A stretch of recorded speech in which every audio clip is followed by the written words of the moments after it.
I only hold 4 REITs: A-REIT, M-REIT, C-REIT, and RCR. This year, baka madagdagan ng isa. But I haven't decided yet. And by the end of this video, you will understand exactly why. Let's get into it. In January 2026, the SEC quietly issued a memorandum circular that most investors completely missed.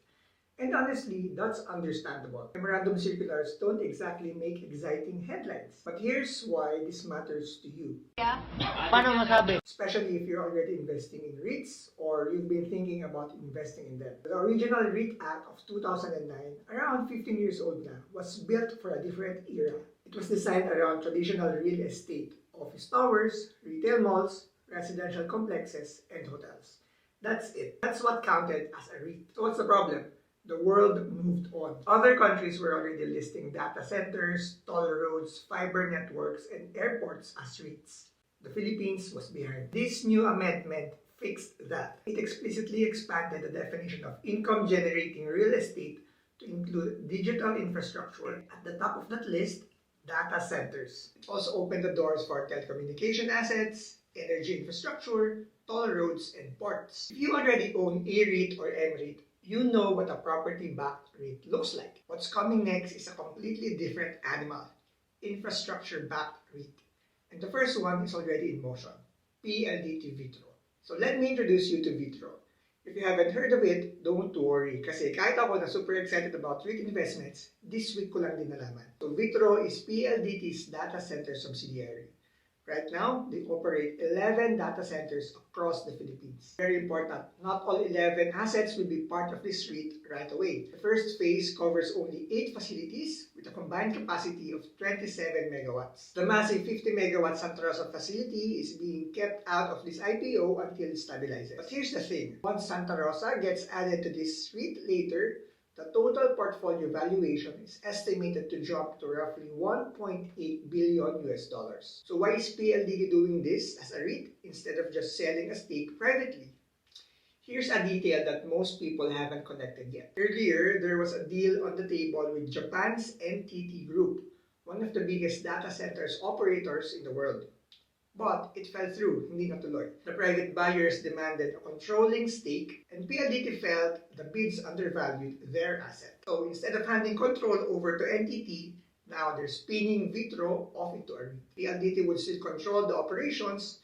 They're just tapping into the public market to get the valuation they actually want for Vitro. That's the real reason this is happening. Here are the IPO specs as of today. They are targeting 300 to 400 million US dollars. The target list date is around Q4 this year, so just a few months away.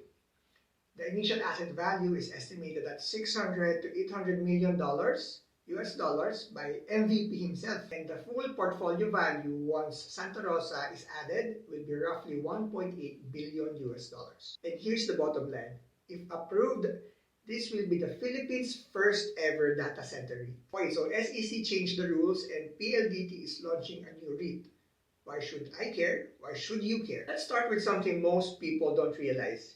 If your money is sitting in a bank right now, yung traditional bank, the interest you earn is subject to a 20% final withholding tax. That's automatically deducted before you even see the interest. Yung REIT dividends, only 10% final withholding tax. Kalahati siya. Structurally, REITs already beat traditional banks on tax treatment alone. And most people never think about that. But if you're here watching this, congratulations, because you're already one step ahead of the average Filipino. Next, the 90% rule. REITs in the Philippines are legally required to distribute at least 90% of their income to shareholders as dividends every year. It's not optional. Hindi siya part of the company's discretion. They need to do this.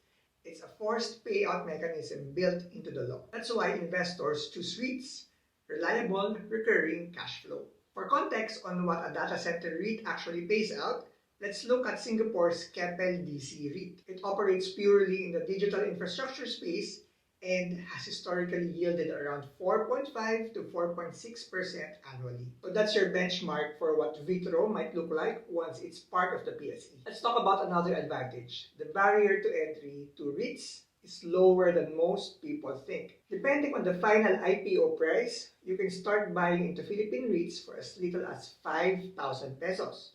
Pero honestly, don't fixate on the IPO price, guys. Focus on whether the final valuation makes sense to you and how much you're comfortable putting into this REIT.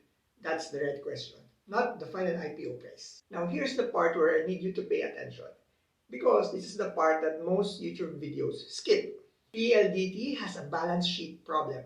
As of December 2025, PLDT's net debt stood at 284.7 billion pesos.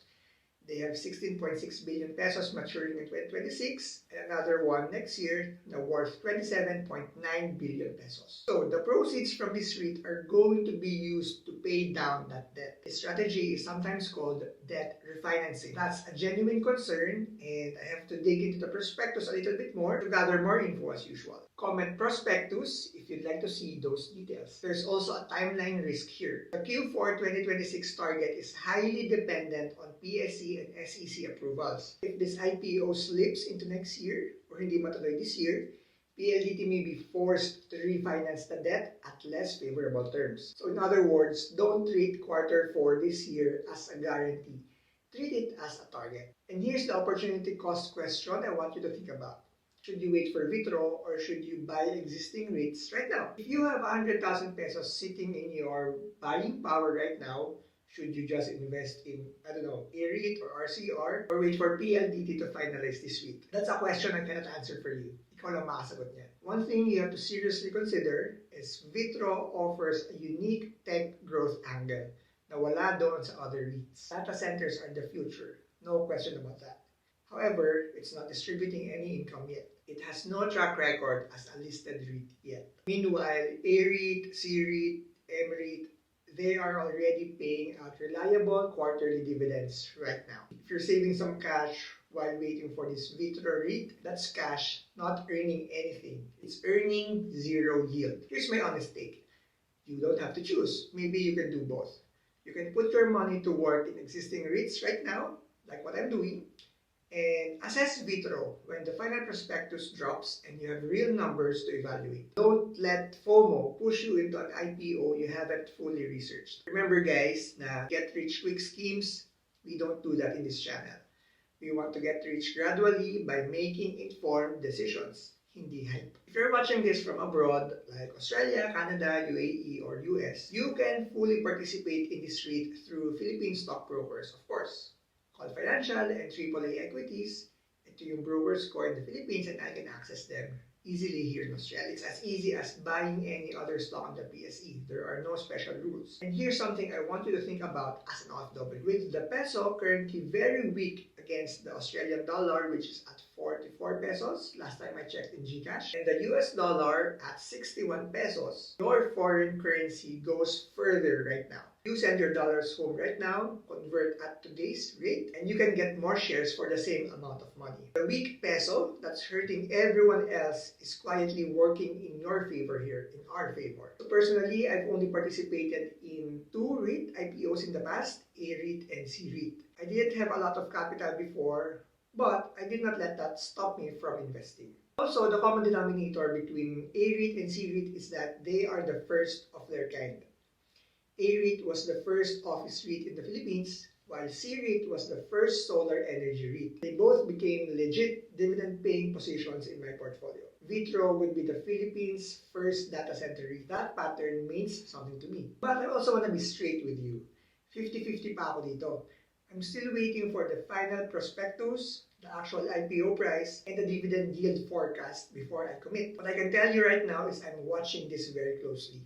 I currently hold, again, apat lang, and if Vitro looks promising and I believe in it, it could be the 5th REIT in my portfolio.